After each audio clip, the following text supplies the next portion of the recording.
प्रिय दर्शकों, नमस्कार। एक बार फिर से उपस्थित हूँ आप सबके सामने विश्लेषण जन्म कुंडली का इस कार्यक्रम के अंतर्गत। आज जो आपके सामने कुंडली लेकर के आया हूँ, ये कुंडली आई है मेरे पास सूरत, गुजरात से। शुरू करते हैं आज का कार्यक्रम। कहीं नहीं जाना है, बिल्कुल बन के रहिएगा।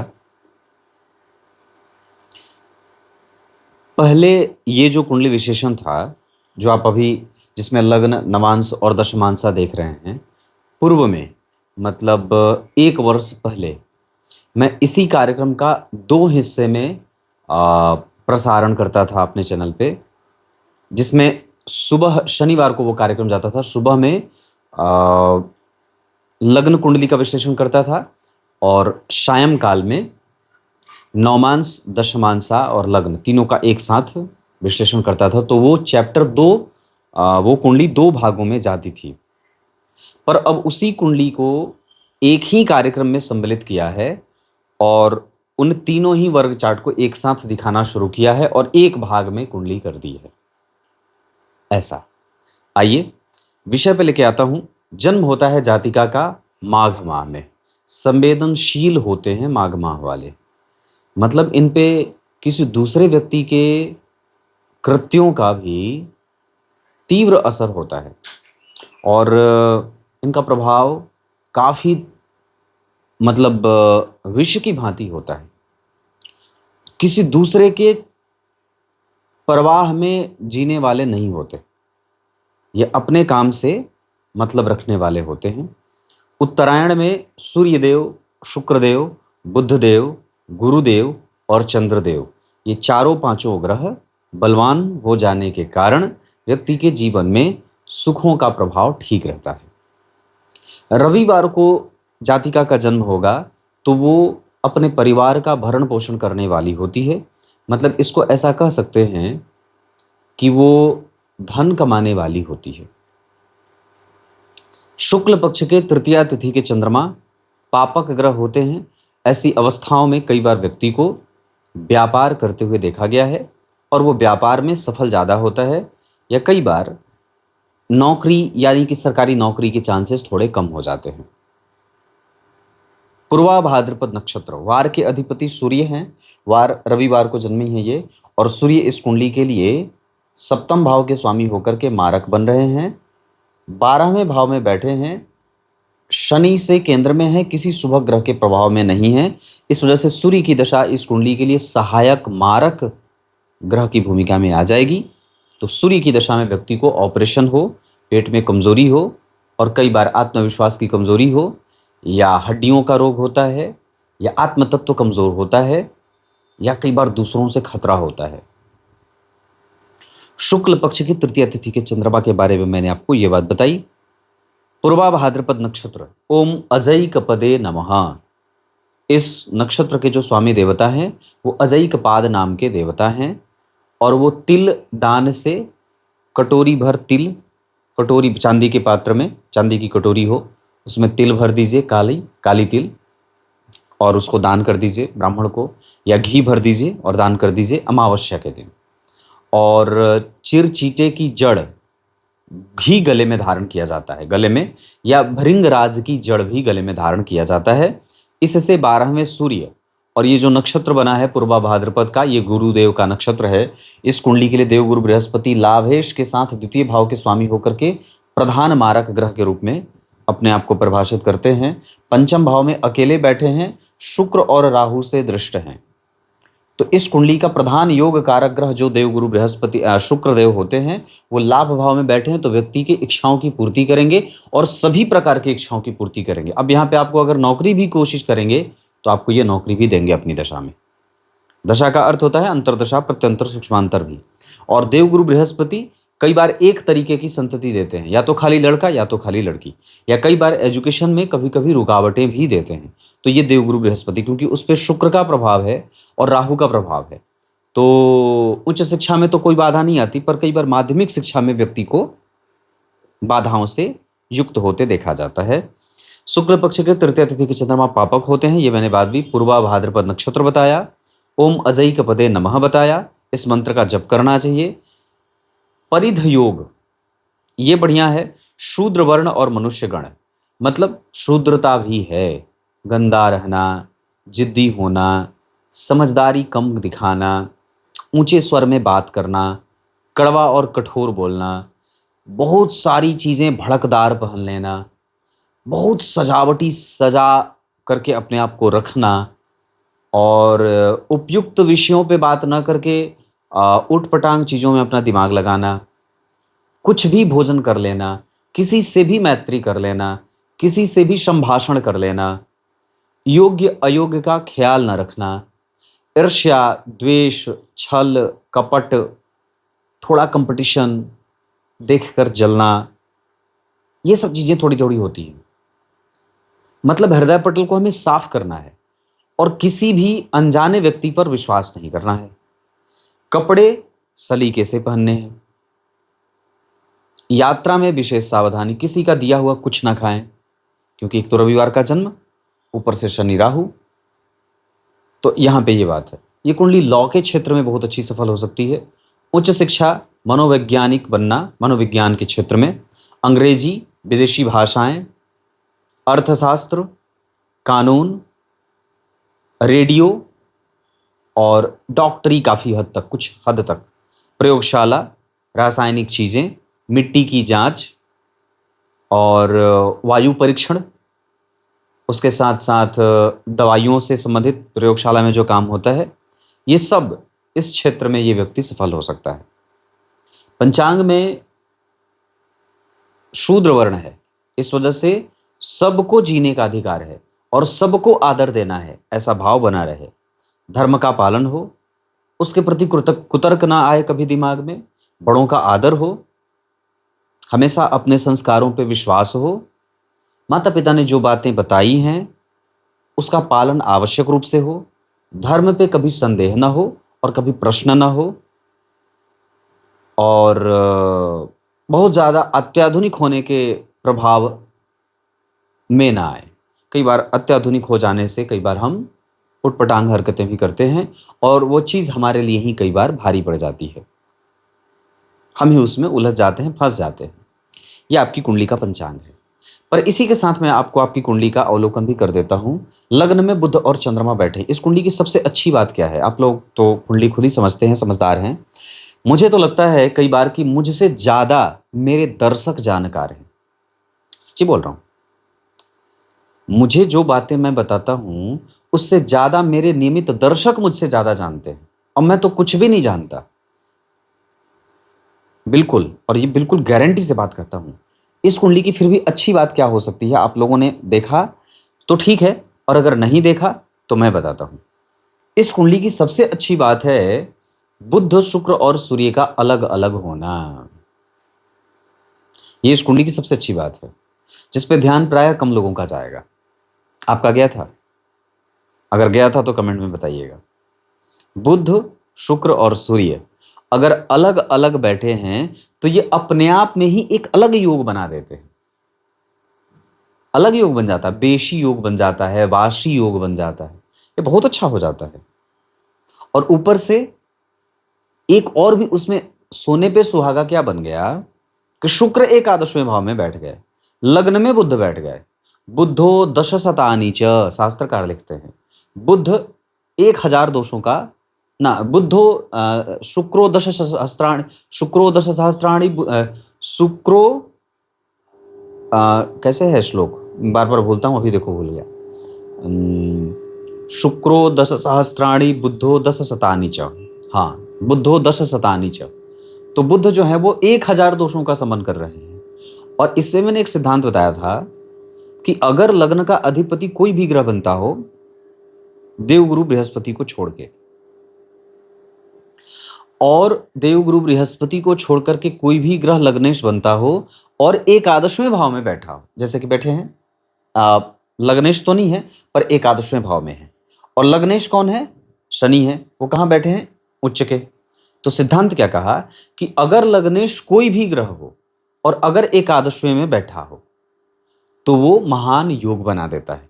तो यहां तो लग्नेश एकादशवें में बैठे नहीं है, तो क्या बात आई कि अगर जन्म कुंडली में लग्न में बुध हो योग कारक ग्रह के रूप में बुद्धदेव अगर किसी कुंडली में उपस्थित हों और लग्न में ही वो बैठे हों, शुक्र एकादशवें भाव में विराजमान हो,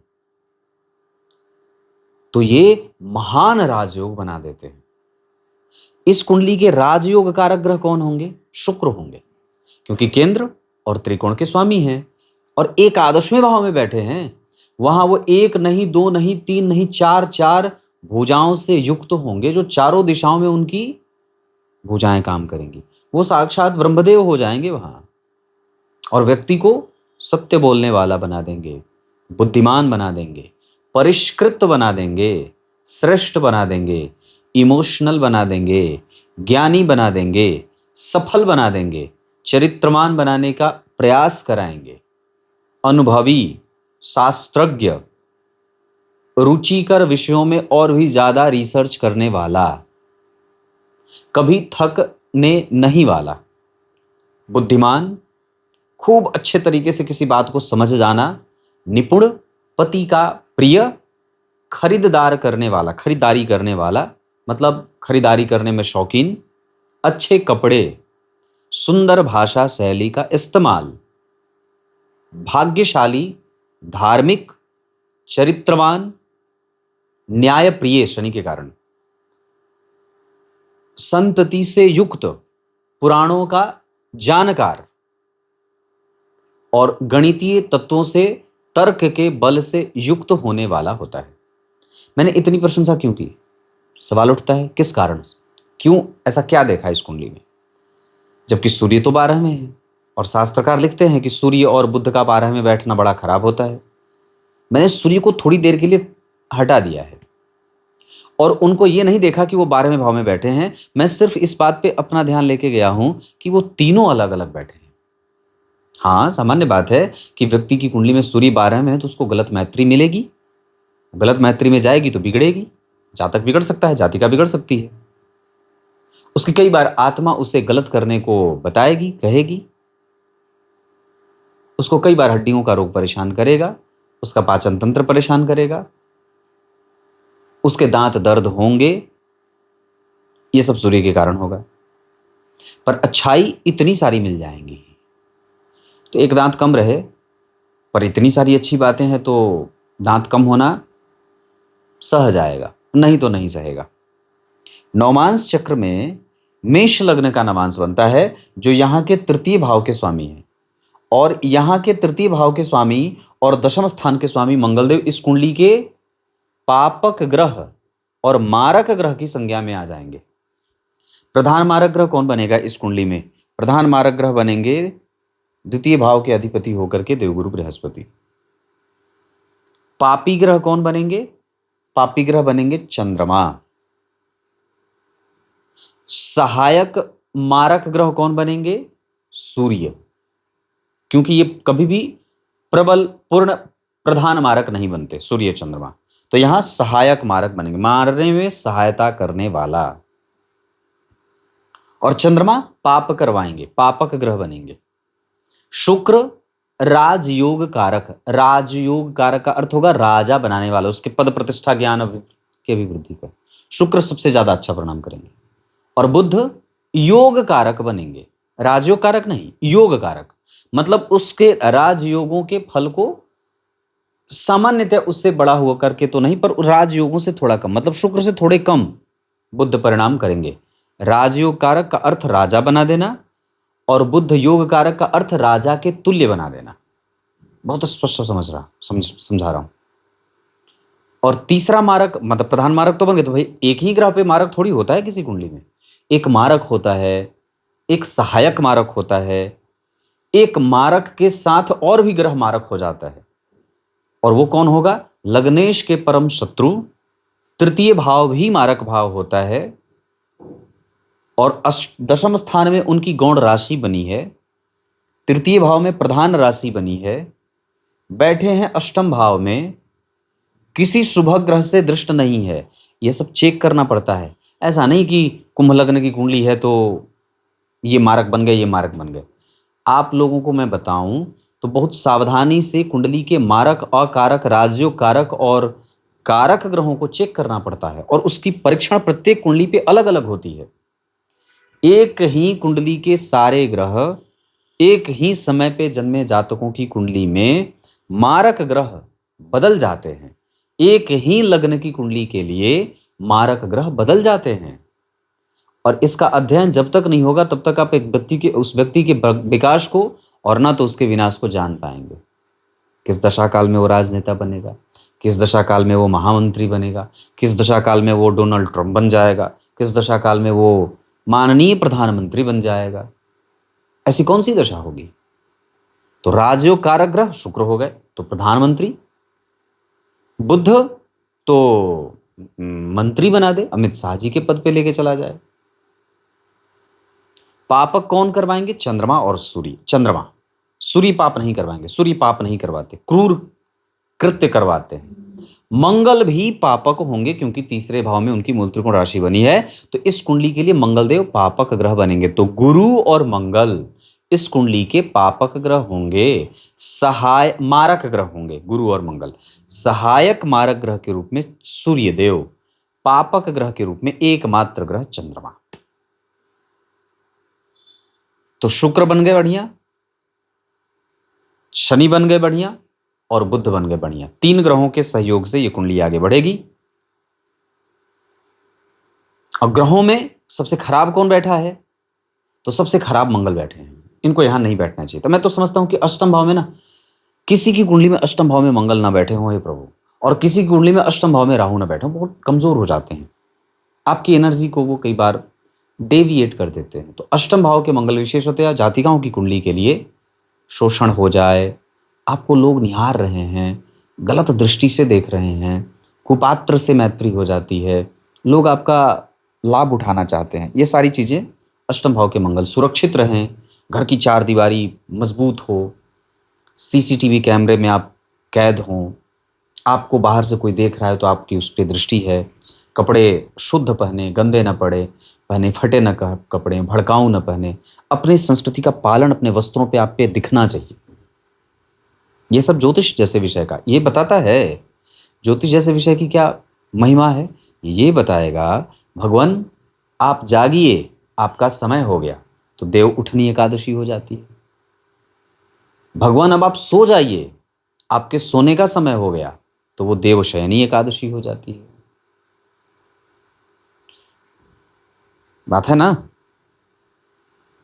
तो ये विषय है। ये ज्योतिष जो है वो भगवान के 2 नेत्र हैं, और नेत्र ही नहीं है, ये भगवान के श्वास प्रश्वास हैं। प्राण अपान समान वायु है, तो वैसे ही ये श्वास है भगवान के। और नेत्र वेदस्य चक्षुः किलेदम स्मृतम ज्योतिषम, वेदों को भी जो नेत्र दे कि हाँ तुम्हें यहां देखना है। वेद साक्षात वेदो नारायण साक्षात, कहा गया ना शास्त्रों में, वेद साक्षात नारायण हैं, पर उनके श्वास के रूप में ये ज्योतिष विद्या उनको जीवित रखती है, उनको सुलाती है, उनको जगाती है, उनको करवट बदलवाती है, उनका पाद प्रक्षालन करवाती है, उनका वक्षस्थल धोया जाता है, जगाया जाता है, आरती की जाती है, भोजन कराया जाता है, भोग लगाया जाता है, वस्त्र पधराए जाते हैं। ये सब ज्योतिष के हिसाब से मुहूर्त साधन वही तो होता है। तो इसमें ये सब दशाएं आपके लिए सहयोगी होंगी। एक बार में आपको क्या समझ में आया कि शुक्र, बुध और शनि इस कुंडली के लिए आगे बढ़ाने वाले ग्रह होंगे, जबकि चंद्रमा, सूर्य, मंगल और गुरु ये थोड़े कमजोर हो सकते हैं। उसमें भी अब गुरु और मंगल तो प्रधान मारक हो गए, पर उसमें मारक ज्यादा कौन है? तो मंगल ज्यादा मारक हैं, क्योंकि अष्टम भाव में बैठे हैं, और जहां बैठे हैं ये कन्या राशि है। शास्त्रकार लिखते हैं मंगल देव कन्या राशि के लिए अच्छे नहीं होते और तुला के लिए अच्छे नहीं होते। जब तक उन पे किसी एक शुभ ग्रह की दृष्टि पड़ नहीं जाती है, तब तक वो कई बार व्यक्ति के जीवन में धैर्य नहीं देते, जल्दबाजीपन देते हैं, गलत निर्णय लेने वाला, प्रेम विवाह में जाकर के करना और उलझ करके बाद में पश्चाताप करना, अपनी एनर्जी का सही इस्तेमाल ना करना, ये हैं हमारे मंगलदेव। मंगलदेव जितनी भी तकनीकी वस्तुएं होती हैं वो सब पे मंगलदेव का आधिपत्य है। जो आपका अंदर अंदर की जो तकनीक है, जैसे तर्क, जैसे क्रिएटिविटी, बुद्ध भी हैं पर मंगल भी हैं। आपके अंदर की धैर्य, कितना कितना धैर्यवान है व्यक्ति, साहस, बल कितना है, पराक्रम कितना है, तेज कितना है, शौर्य कितना है, साहस कितना है। आपके अंदर की चीजें, ये आपके अंदर की तकनीक है, आप इसका इस्तेमाल करते हैं अपने जीवन को आगे बढ़ाने के लिए। और बाह्य तकनीक क्या है? कृषि संयंत्र, भूमि, बिल्डिंग, ऊंची ऊंची इमारतें, ये बाहर की तकनीक है। जिस तकनीक से हमारा काम आसान होता है वो मंगल देव है, और जिस तकनीक से हमारे शरीर का और हमारे मन बुद्धि चित्त का कल्याण होता है वो हमारे अंदर के मंगल देव हैं। और शरीर के और आंतरिक तकनीक का कारण मंगलदेव कैसे बनते हैं? रक्त संचार, मज्जा, वो हमारे मंगलदेव से आता है। अनियमितता, ये सब मंगलदेव के कमजोर और मजबूत होने से होता है। इस वजह से हमें इन सभी विषयों पे ध्यान देना है। नवमांश चक्र पे लग्न के अधिपति देखिए, यहां भी मंगल कन्या राशि में, शुक्र नीच के शुक्र के साथ बैठे हैं। यहां कन्या राशि में, यहां भी कन्या राशि में, मतलब एक हद तक वो अच्छे हो गए, लेकिन फिर भी नीच के ग्रह के साथ बैठ गए हैं। हालांकि गुरु से दृष्ट होंगे तो फिर भी नवमांश चक्र के लिए वो फिर भी ठीक बैठे हैं, क्योंकि यहां तो नहीं बैठे हैं ना, यहां बैठे हैं तो ठीक है। दशमांशा चक्र के लिए वो भाग्य भाव के स्वामी होकर के और सप्तम में बैठ रहे हैं, चंद्रमा और मंगल एक साथ आमने सामने।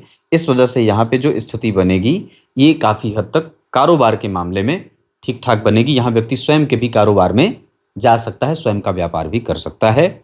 यश मान पद प्रतिष्ठा के लिए व्यक्ति को मेहनत करनी पड़ती है। गुरु और राहु एक साथ बैठे हैं, इस वजह से देर से ही सही पर संघर्ष से ही सही पर व्यक्ति सफल हो जाता है।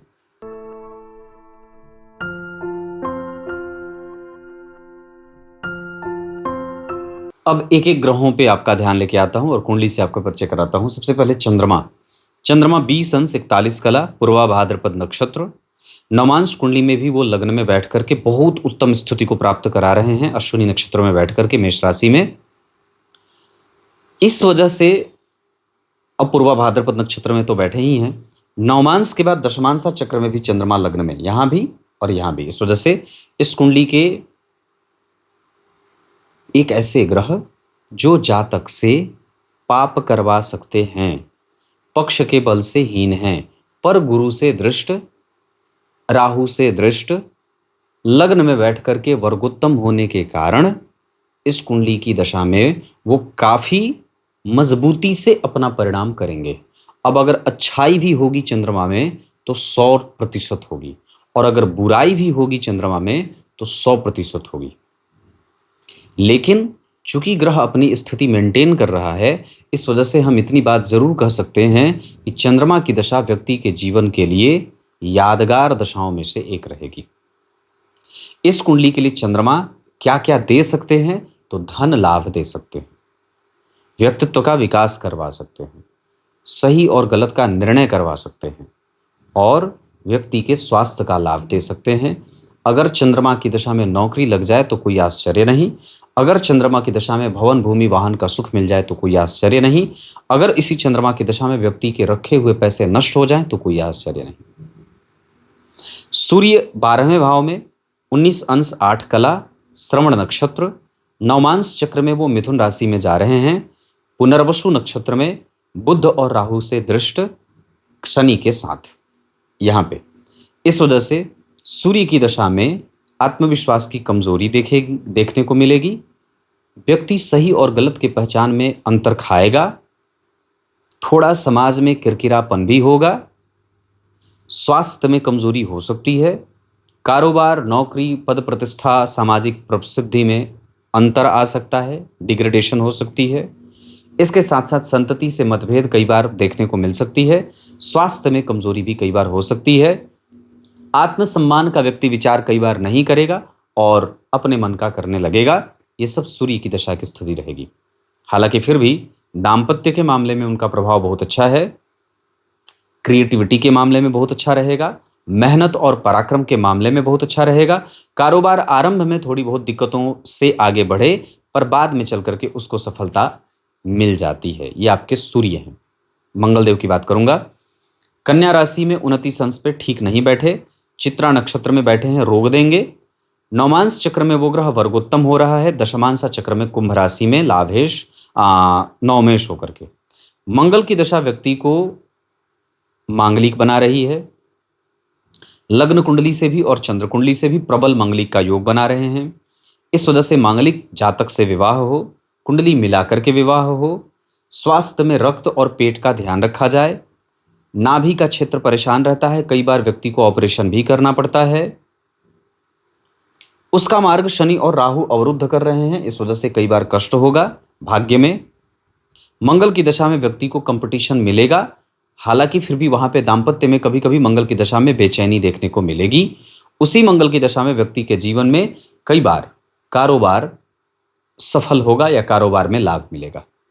बुधदेव लग्न में 7 अंश 19 कला शतभिखा नक्षत्र राहु से दृष्ट। नवमांश चक्र में वो धनु राशि में बैठ रहे हैं, दशमांशा चक्र में वो मेष राशि में।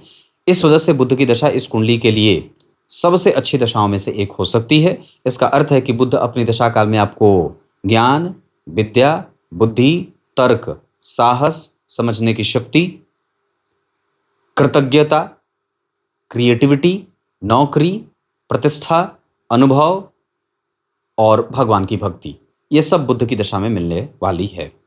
इस बुध की दशा में आपको कई सारे क्षेत्रों में सफलता, एक से अधिक बार ऑफर आना, ये सब बुध की दशा में हो सकता है। देवगुरु बृहस्पति वक्री हैं 18 अंश 3 कला के आर्द्रा नक्षत्र में। इनका कुछ हद तक प्रभाव चतुर्थ स्थान का भी मिलेगा। इस वजह से वो कम से कम आपको संततिवान, भवन भूमि वाहन के सुख से युक्त, माता और पिता से अच्छा संपर्क, मामा मामी, नाना नानी, दादा दादी, चाचा चाची, भाई बहन, सबसे अच्छे संबंध रखने वाली, अनुभवी, सुंदर और ज्ञान से एक अच्छी स्थिति में कुंडली को देख रहा हूं। वही गुरु नवमांश चक्र में मीन राशि में उत्तरा भाद्रपद नक्षत्र में बैठ रहे हैं। नवमांश चक्र की स्थिति के आधार पर वहां आपका पति, आपका दाम्पत्य, आपका ससुराल, आपका व्यय, आपकी स्थिति और आपकी मानसिक शांति, ये सब बहुत ही उत्तम और अच्छा बना रहे हैं। दशमांशा चक्र में वो ग्रह आपके ज्ञान, बल, बुद्धि, विद्या, यश, मेहनत का फल, ये सब देते हुए दिखाई दे रहे हैं। थोड़ा घर्षण राहु के कारण मिलेगा, लेकिन राहु भी उनके जैसे हो जाएंगे। इस वजह से राहु वहां पे निगेटिव परिणाम नहीं करेंगे। शुक्रदेव एकादशवें भाव में, लाभेश लाभ में बैठा, भाग्येश लाभ में बैठा, धनेश लाभ में बैठा, लग्नेश लाभ में बैठा, पंचमेश लाभ में बैठा, चतुर्थेश लाभ में बैठा। ये महान लाभकारी योग होगा। गुरु चंद्रमा का गजकेसरी योग खेलेगा। गुरु शुक्र का एक अद्भुत अनुभूत परिणाम प्राप्त करने वाला शुक्र पूर्वाषाढ़ा नक्षत्र में बैठे हैं। जिस स्थिति में वो बैठे हैं 19 अंश पे वो 100% आपको लाभ देंगे और अपनी दशा काल को बहुत मजबूत बनाएंगे। वो शुक्र नवमांश चक्र में नीच के हो जा रहे हैं, बैठे तो शत्रु के ही घर में हैं, पर फिर भी वहां भी वो नीच के हो रहे हैं। दशमांशा चक्र में वो आपको पिता से, समाज से, अपने कारोबार से और नौकरी से अपनी दशा काल में धन देते हुए दिखाई दे रहे हैं। शुक्र थोड़े बहुत घर्षण देंगे, पर उनकी दशा काल में व्यक्ति को अनुभव की प्राप्ति तो लगभग हो ही जाती है, तो ये बात भी बन रही है। शनिदेव उच्च के लग्नेश होकर के धर्म के क्षेत्र में, चैरिटी के क्षेत्र में, न्याय के क्षेत्र में, विश्वविख्यात होने के क्षेत्र में, विदेशी शिक्षा, विदेशी प्रवास, बाहर रहना, बाहर की ट्रेनिंग लेना और साथ ही साथ कानून के क्षेत्र में पढ़ाई करना और खूब बढ़िया नॉलेज देना, ये सब शनिदेव 28 अंश के बैठे हैं। वृद्धावस्था के या मृतप्राय शनिदेव भी खराब परिणाम नहीं देते। विशाखा नक्षत्र में बैठे हैं, गुरु से दृष्ट हैं, इस वजह से खराब नहीं होंगे, ये आपको कर्तव्य बोध कराएंगे। वही शनि नवमांश चक्र में भी आपको अपनी दशा काल में यश, मान, पद, प्रतिष्ठा, धन, संतान, सुख, ये सब देते हुए नजर आ रहे हैं। दशमांशा चक्र में वो ग्रह आपकी कुंडली में आपको अपनी दशा काल में थोड़ा बहुत परेशान भी करेगा, लग्नेश होने के बावजूद। राहु और केतु आपकी कुंडली में कभी खराब नहीं बैठे हैं, उनके बारे में कोई संशय नहीं है। केतु की दशा तीसरे भाव में जब बैठे हैं तो कई बार आपको वो मेहनत करवाने वाली हो सकती है, कई बार व्यक्ति को भ्रम में लेके जा सकती है। ये स्थिति ग्रहों की है। मैंने लग्न, नवांश और दशमांश तीनों पे बताया है।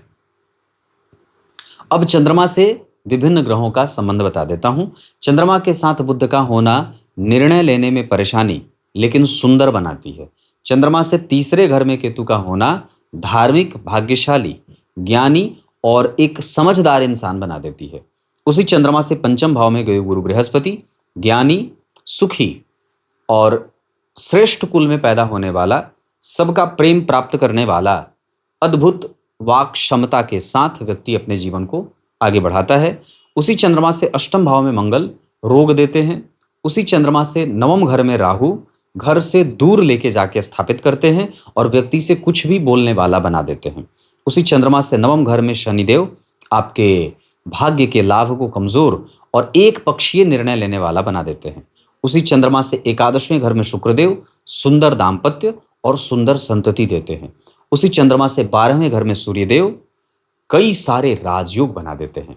लेकिन मैंने कल एक कार्यक्रम बनाया था जिसमें बात कही थी कि चंद्रमा से ठीक 12वें घर के सूर्य और चंद्रमा से ठीक दूसरे घर के सूर्य राजयोग कारक होने के बावजूद भ्रम देते हैं।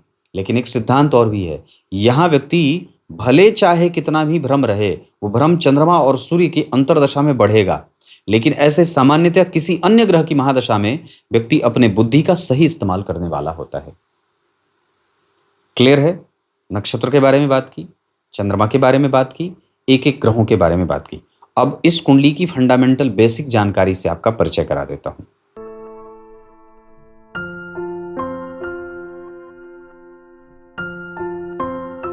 अब बात करते हैं कुछ विशेष पक्षों पे। जैसे इस कुंडली के लिए पूर्वा भाद्रपद नक्षत्र में दान करना अति उत्तम रहेगा। स्वाति, श्रवण, अश्विनी, पुनर्वसु, उत्तरा भाद्रपद, ये सब नक्षत्र किसी भी कार्य को करने के लिए अच्छे रहेंगे। 8 अंक अच्छा रहेगा। धनु राशि धनु लग्न, सिंह राशि सिंह लग्न, कुंभ राशि कुंभ लग्न के जातकों से विवाह हो। उत्तर दिशा की तरफ विवाह हो, मतलब सूरत से। और अभी तो बहुत समय है, मुझे लगता है कि इस कुंडली में शनि की दशा में ही विवाह हो तो ज़्यादा अच्छा रहेगा, जो 2029 के अप्रैल से आने वाले हैं। दाम्पत्य इस कुंडली का ठीक है। कम्युनिकेशन गैप नहीं होना चाहिए। यहाँ भी राहु हैं, यहाँ भी राहु हैं, और यहाँ पे तो अच्छी स्थिति है। यहाँ पे राहु गुरु के साथ हैं। गुरु राहु का संपर्क या गुरु राहु से प्रभावित, इस वजह से किसी भी स्थिति में अपने ऑप्टिमिस्टिक विचारधारा को कमजोर मत करिएगा। दिन इस कुंडली के लिए शनिवार और शुक्रवार का बहुत अच्छा है। अष्टक वर्ग के आधार पर जो बात बन रही है उसके आधार पर हमें अपने व्यक्तित्व को और ऊंचा करना है। हमें अपने दिमाग में चलने वाले विचारों को शांत और गंभीर बनाना है। हमारी मेहनत बहुत अच्छी है, हम उसे और मेंटेन कर सकते हैं और आगे बढ़ा सकते हैं। भवन, भूमि, वाहन आदि का सुख इस कुंडली में बहुत अच्छा है। माता से लाभ ज़्यादा दिख रहा है। पिता से संबंध कमज़ोर हो सकते हैं, इसकी मैं गारंटी दे सकता हूँ। इस कुंडली के लिए ज्ञान, बुद्धि, बल, संतान, इन सभी चीज़ों की कमज़ोरी पंचम भाव के अंक कम मिलने के कारण दिखाई दे रहे हैं। नौकरी के योग हैं, पर प्राइवेट नौकरी के नहीं, व्यापार के योग बने हैं। या तो सरकारी नौकरी या तो व्यापार, अपना बिजनेस। रिसर्च पे हमें फोकस करना है, लगातार मेहनत करना है और 5 घंटे, 7 घंटे, 6 घंटे लगातार बैठ करके पढ़ना है। ये कमज़ोर है। श्री महापुरुषाय नमः, इस मंत्र का जप हमेशा मन में करते रहना चाहिए। भाग्य बल ठीक है। कुंडली सामाजिक स्तर पे कभी भी कमज़ोर नहीं है। प्राप्त बहुत अच्छी कर जाएगी। इस कुंडली का व्यय असंतुलित है, उसको ठीक करना होगा। मतलब हम जो बोल रहे हैं और जो हम खर्च कर रहे हैं उसका बैलेंस बनाना होगा। क्लियर है? दशाएं कौन कौन सी अच्छी जाएंगी? अष्टक वर्ग के बाद होरा चक्र के आधार पर सूर्य, बुध, मंगल, राहु और केतु, इनकी दशाएं प्रोफेशनलिज्म के हिसाब से परिणाम देंगी। जैसी मेहनत करेंगे वैसा परिणाम देंगे। जबकि गुरु, शुक्र, चंद्रमा और शनि थोड़े कम मेहनत के बावजूद आपको आपका सुख दे देंगे। भवन, भूमि, वाहन आदि का सुख इस कुंडली में 100% अच्छा है। माता और पिता में से पिता का प्रभाव थोड़ा कमजोर देख रहा हूं, माता का पक्ष ज्यादा ठीक है। दादा दादी का प्रभाव इस जातिका के जीवन पे हमेशा ही रहेगा और उनसे धार्मिक विषयों पे ज्ञान बढ़ जाएगा। तब तक के लिए बहुत बहुत नमस्कार।